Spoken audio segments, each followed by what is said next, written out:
I didn't realize how heavy a simple Sunday dinner could feel until the night my own mother looked at me like I was a burden.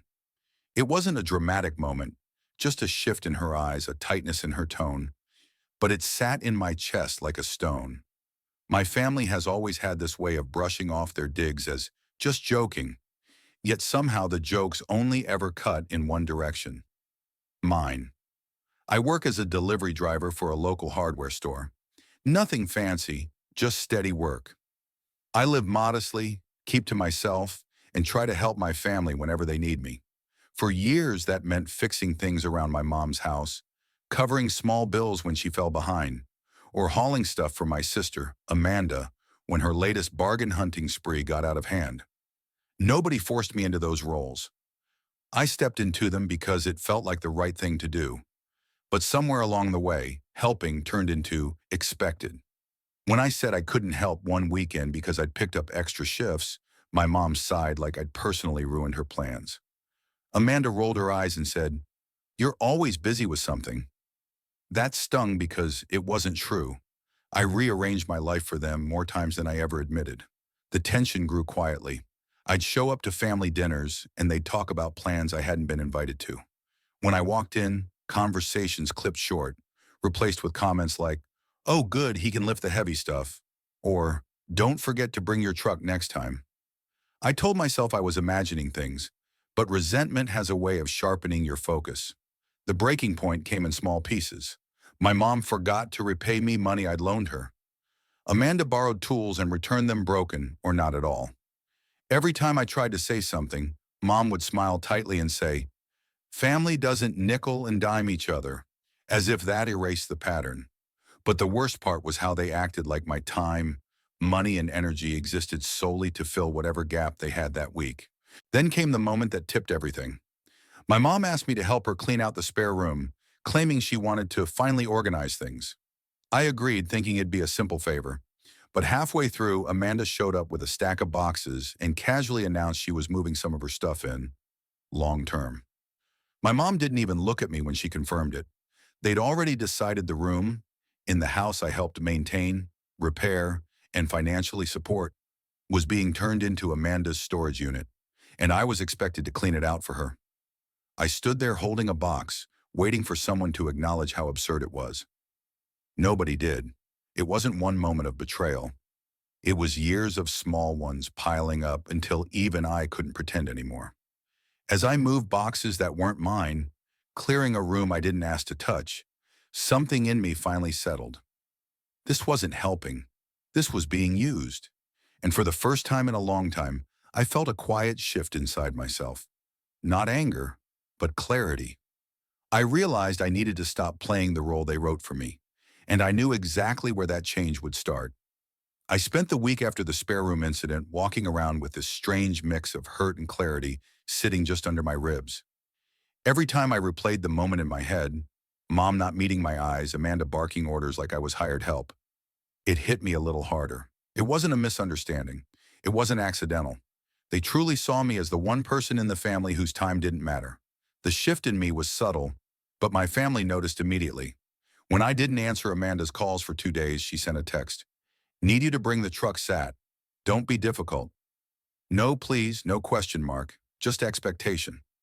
I stared at the message for a long moment before replying, "Can't." Nothing more. Within minutes, she called. "What do you mean you can't? You didn't even ask what time." "I'm working," I said. "You're always working lately," she snapped. "Mom said you're being dramatic about the storage thing."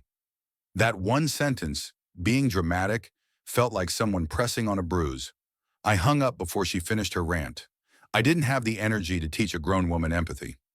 Then Mom called later that night. She didn't ask how I was. She didn't ask why I'd been quiet.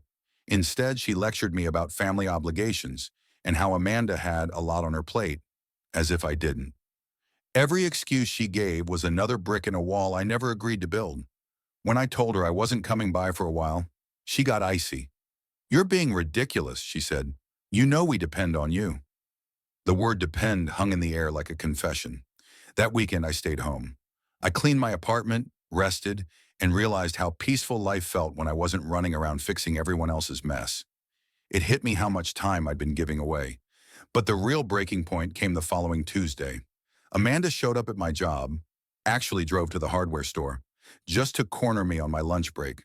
She marched up with that entitled look she wore like perfume.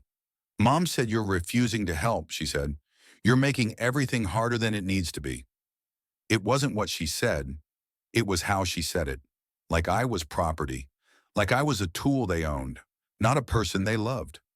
Something inside me snapped into place. Not rage, not some dramatic outburst, just a clean, steady line drawn across the sand. "I'm done," I told her. "With what?"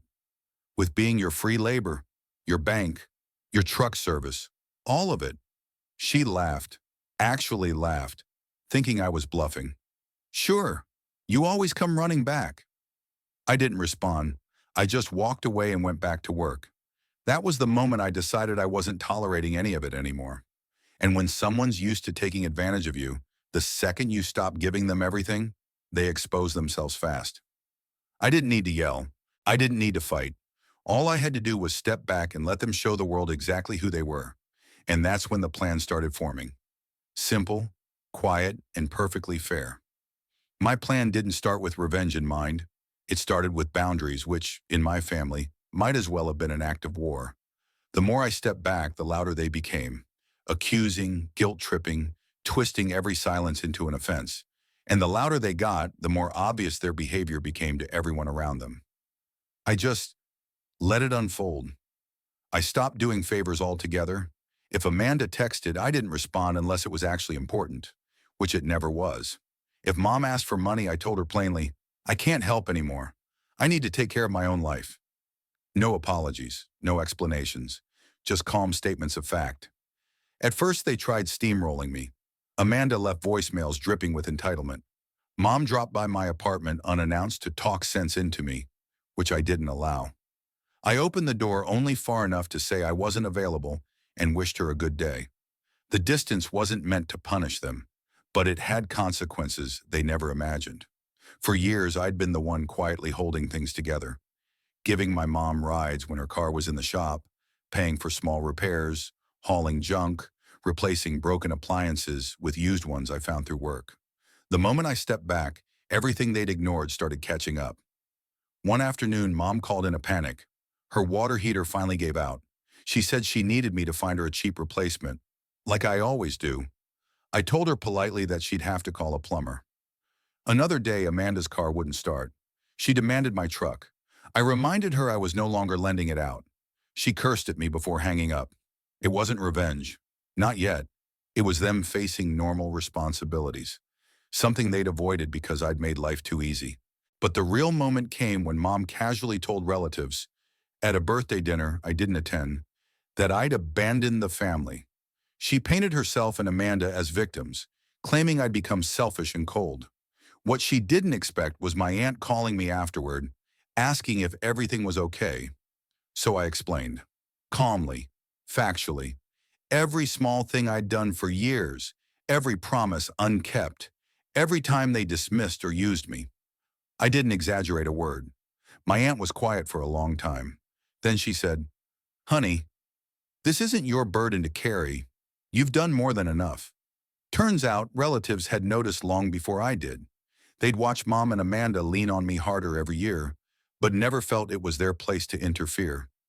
Now that I'd finally stepped back, the contrast was glaring. And the more they talked about me behind my back, the more the truth came out. Because lies don't hold up well when everyone else has eyes. I didn't confront my family. I didn't defend myself. I simply let the facts echo in the right ears. Revenge, if you can call it that, came naturally. My absence created a vacuum, and everyone saw exactly who had been pouring effort into the family, and who had only been taking. By the time rumors circled back to Mom, the damage was done. Not by me, but by her own stories unraveling in front of people who knew better. And that was when she finally reached out and said the words I'd been waiting to hear. "I think we need to talk." Not a command, not an accusation, a request, for the first time in years. I agreed, but this time, on my terms. We met at a small diner near my apartment, the kind of place where nobody lingers long enough to overhear anything. Mom arrived first, sitting stiffly in the booth, like she wasn't sure whether she was there to apologize or negotiate. Amanda showed up a few minutes later, sunglasses on indoors, acting like she'd been dragged against her will. I didn't speak first. For once, I let the silence work for me. Mom cleared her throat. "You've been distant." I nodded. "Yes," Amanda scoffed. "So this is what? Some punishment?" I kept my voice steady. "It's not punishment. I just stopped doing things I never should have been doing alone." Mom winced, and for a moment I saw something real break through the usual defensiveness. She folded her hands and spoke quietly. "People have been saying we leaned on you too much." "They're right," I said. "And it wasn't just leaning. It was expecting, demanding." Amanda finally looked at me, and I saw anger mixed with something else. Maybe shame, maybe confusion. "You always helped before. We thought you didn't mind." "I didn't mind helping," I said. "I minded being taken for granted. There's a difference." Those words landed harder than I expected. Mom's shoulders softened. Amanda dropped the attitude just enough for me to see that she understood, at least a little, that I wasn't playing around. I told them plainly what life had looked like from my side. How many repairs I paid for. How many hours I lost hauling their things. How often they dismissed my needs because it was easier to fall back on me. No yelling, no blaming, just truth laid out cleanly. When I finished, Mom's eyes were wet. "I didn't realize how much we put on you," she said. "I'm sorry." It wasn't a grand apology, but it was honest. The first one I'd heard in years. Amanda didn't apologize right away, but she did something more valuable. She listened, really listened. We agreed on boundaries, actual, spoken boundaries. If they needed help, they would ask, not assume. If I said no, it would be respected.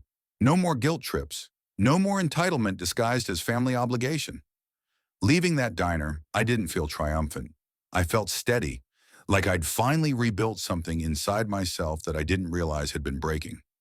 The fallout came naturally after that. Our relatives didn't see me as the villain anymore.